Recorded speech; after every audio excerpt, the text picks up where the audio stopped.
Bismillahirrahmanirrahim. Assalamualaikum warahmatullahi wabarakatuh. Waalaikumsalam warahmatullahi wabarakatuh. Selamat malam teman-teman sedulur jiwa Jawa semua. Bertemu lagi dengan kami.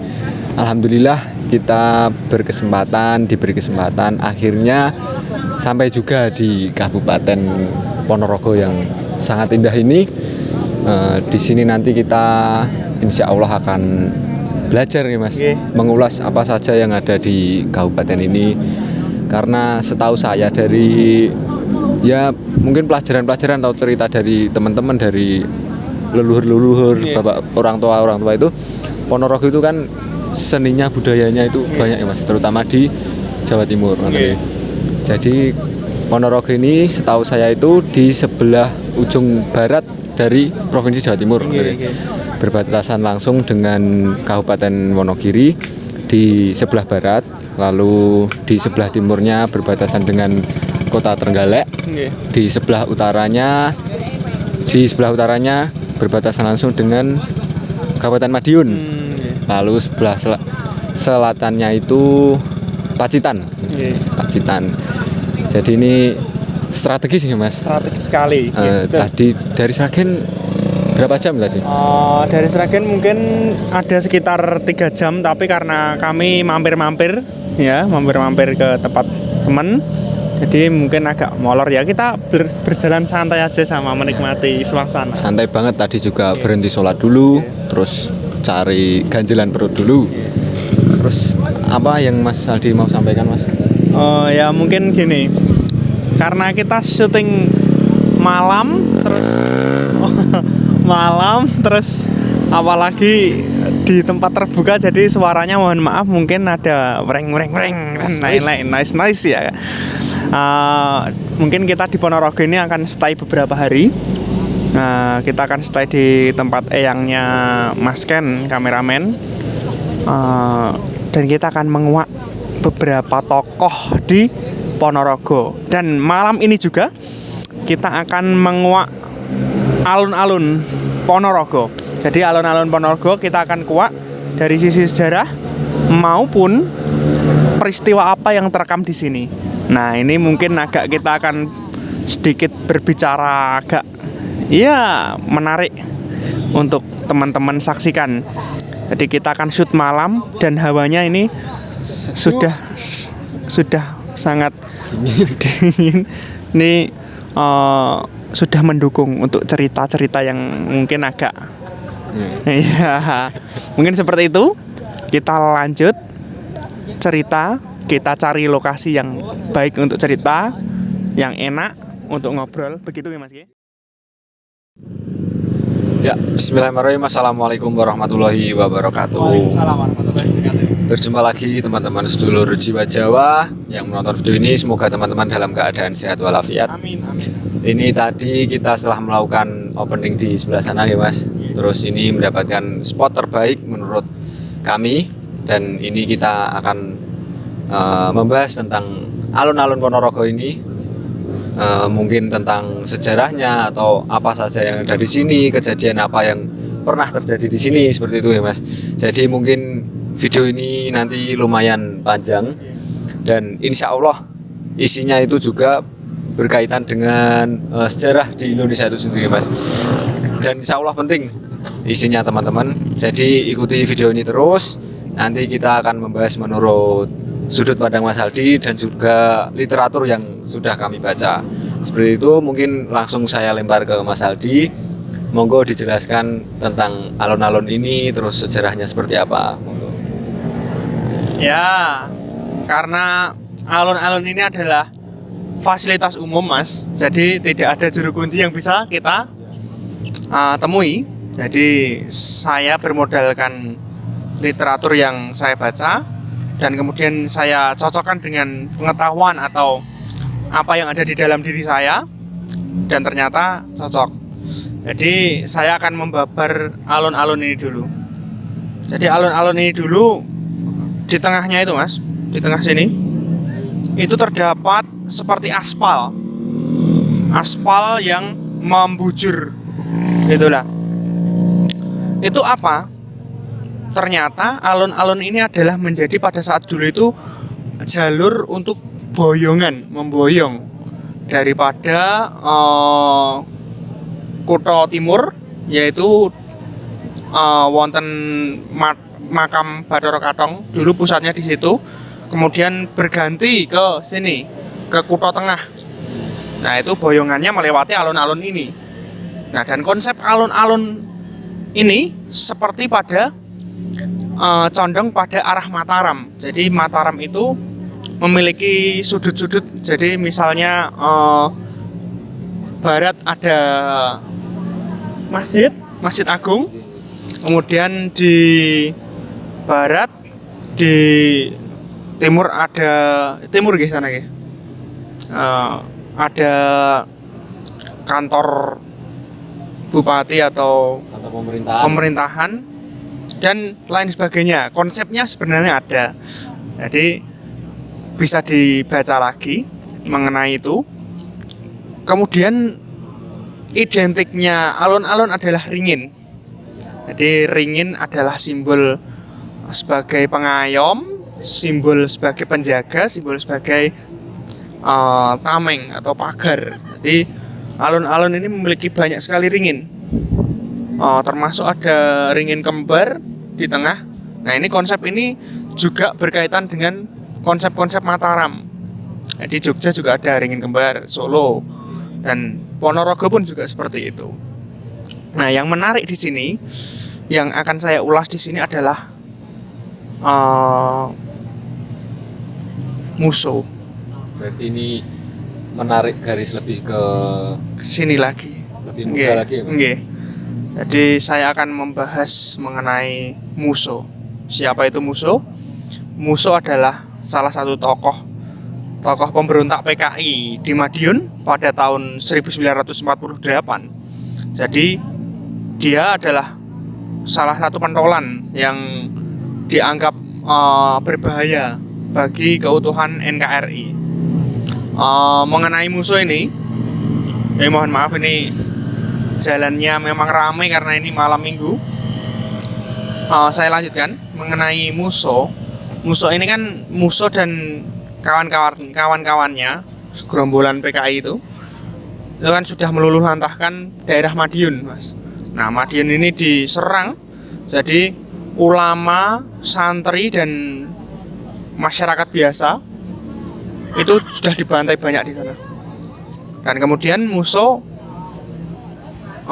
di sana merasa tidak aman karena ada dorongan dari pasukan Siliwangi, jadi tentara Siliwangi gitu, dan juga tentara-tentara yang lain atau pasukan-pasukan penjaga keutuhan NKRI yang lain. Jadi beliau menjaga di situ. Musuh ini dan kawan-kawannya ini porak-poranda di Madiun, jadi bercacar-cacar kemana-mana. Dan musuh memilih Ponorogo sebagai tempat pelariannya. Dan singkat cerita, ini pada suatu pagi ia bertemu dengan seorang warga biasa. Dia mengambil, pokoknya dia merampok dokar, dan juga dia juga merampok persenjataan itu yang polisi desa itu Babinsa tentara desa itu merampok itu. Dan pada saat itu dia saja ya dia adu cekcok dengan warga sekitar karena warga sekitar sudah tahu bahwa itu adalah musuh. Dan akhirnya musuh tewas. Nah, pada saat tewas itu musuh itu diletakkan di sebuah batu gitu, dan batunya sekarang ada di SMP 1 Ponorogo. Jadi batu untuk meletakkan jenazah musuh. Jadi musuh ini sudah dibantai, sudah tewas, diletakkan di atas batu. Jadi masyarakat sekitar percaya bahwa musuh ini tidak hanya orang biasa, jadi memiliki ilmu yang tidak dimiliki oleh orang-orang biasa. Kalau orang Jawa mengatakan ilmu itu adalah Pancasonyo atau Pancasona itu, atau mungkin penyebutannya juga bisa lain. Jadi kalau dia itu menyentuh tanah akan hidup lagi, atau dia dikubur akan hidup lagi. Nah, maka dengan pertimbangan beberapa tokoh spiritual di daerah sini, maka jasad musuh ini, bangkainya musuh ini diletakkan di atas batu. Nah, ini diletakkan di atas batu ini sudah beberapa waktu, Mas. Jadi tidak segera dikuburkan. Lalu masyarakat dan tokoh spiritual berunding. Sebaiknya bagaimana ini musuh ini agar lenyap. Nah, tiba-tiba oleh seorang tokoh ada yang mengusulkan bahwa baiknya ini dibakar. Jadi dimusnahkan. Tidak ada bekasnya. Ya, biar tidak ada bekasnya dan juga tidak menyentuh tanah. Nah, berkat adanya usulan ini, dengan ada yang setuju atau tidak, dan akhirnya keputusan setuju musuh ini dibakar. Nah, dibakarnya di mana? Ada yang bertanya seperti itu, dan akhirnya disepakatilah dibakarnya di tengah alun-alun di sini, Mas. Nah, dan mengenai dibakarnya ini, warga semua seperti ada undangan. Jadi warga itu minta untuk menonton peristiwa ini. Jadi musuh dibakar di sini itu warga banyak sekali, Mas. Dipertontonkan. Iya betul. Jadi warga banyak sekali di sini menonton musuh dibakar, dan akhirnya dibakar dan lenyap. Maka dari itu sampai sekarang kan tidak ada makam musuh dan lain-lain. Nah, ini kejamnya PKI pada saat itu, maka memang harus hati-hati. Sekarang tidak hanya PKI, tetapi oknum-oknum yang lain juga berusaha menyerupai seperti itu. Jadi harus hati-hati. Harus hati-hati dengan yang berisiko merusak. Iya, betul. Ya, jadi saya berpesan bahwa bijaklah dalam bermedia sosial, karena ini media sosial yang saya lihat media sosial paling berpengaruh, diserang lah. Nah, seperti itu. Kalau saya lihat di sini, Mas, itu energinya sangat positif. Jadi alun-alun ini oleh beliau-beliau dahulu itu memang dirancang sedemikian rupa untuk sebagai tempat hiburan, jadi tempat untuk pengayoman, jadi tempat untuk menenangkan diri di sini. Jadi orang-orang dulu itu upacara pun sampai sekarang kalau tidak salah grebek suro dan upacara-upacara lainnya juga berada di alun-alun ini. Mungkin seperti itu, gitu, Mas. Mungkin ada yang mau ditanyakan atau karena kalau dilihat alun-alunnya itu sangat luas ya, Mas. Luas sekali. Luas sekali, dan posisinya pun strategis, teman-teman. Jadi di dekat dengan kantor pemerintahan, terus Masjid Agung, seperti kayak di pusat gitu ya, pusat tengah-tengah dari kota ini, seperti itu. Terus ini saya penasaran satu hal, Mas Aldi. Mungkin Mas Aldi bisa menjelaskan kepada saya dan kepada teman-teman. Saya tadi kan lewat ya muter alun-alun lah tadi sebelum ke sini. Kenapa kok di setiap sudut dari alun-alun ini ada beberapa patung macan atau singa? Setiap sudut ada ya, Mas. Jadi terus di depan kantor rumah dinas itu juga ada patung singa, dan jumlahnya enggak lebih dari satu. Mungkin Mas Aldi bisa menjelaskan. Jadi gini, kita akan menguak bahwa singa itu adalah simbol dari kewibawaan. Singa adalah simbol dari proteksi diri. Jadi singa adalah hewan peliharaan, hewan liar sebenarnya, yang mungkin yang bisa dipelihara oleh orang-orang yang memiliki daya linuwih. Nah, jadi singa, macan dipilih untuk dijadikan patung monumental di setiap sudut. Nah, ini tujuannya apa? Untuk menjadi penjagaan atau mengayomi atau ya menjaga sekitar sini. Jadi di sana, di depan sana ada patung macan juga, dan di sudut-sudut juga ada patung macan. Nah, hal ini yang mungkin unik yang tidak dimiliki oleh tempat-tempat lain. Nah, dan Ponorogo memiliki itu. Ya, mungkin ada yang ditambahkan lagi Mas Aldi? Kalau dari saya, alhamdulillah nggih. Untuk secara umumnya alun-alun sudah cukup jelas lah.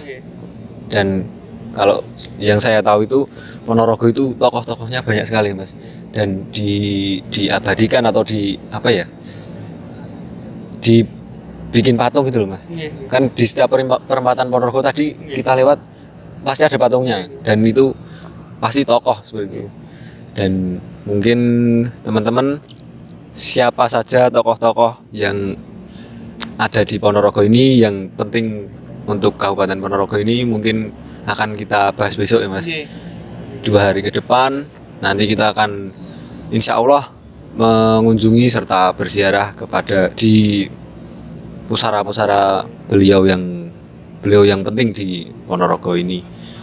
Mungkin seperti itu Mas Aldi untuk di alun-alun ini. Dan teman-teman, sekian yang bisa kami sampaikan. Mohon maaf apabila ada tutur kata yang kurang berkenan serta materi yang kurang juga dari kami. Mohon dikoreksi apabila banyak kesalahan nih Mas. Karena kita di sini juga niatnya belajar bukan untuk menggurui seperti itu, nggih. Karena pokoknya belajar dan belajar terus. Jangan malu untuk belajar tentang budaya ya Mas. Mungkin itu tadi pesannya dari Mas Aldi sudah disampaikan juga. Tetap jaga keutuhan NKRI seperti itu nggih. Karena ya kalau di alun-alun ini kan yang kayak tadi dengan jelaskan tentang PKI tadi Mas. Berbahaya sekali untuk keutuhan NKRI. Jangan sampai terulang. Dan nggak cuma PKI, mungkin sekarang banyak PKI lain yang kedoknya berbeda seperti itu teman-teman. Jadi mungkin itu yang bisa kami sampaikan di sini. Pokoknya ikuti terus perjalanan Jiwa Jawa di Kabupaten Ponorogo ini. Sekian dari kami. Wassalamualaikum warahmatullahi wabarakatuh. Salam Rahayu Sagung Dumadi.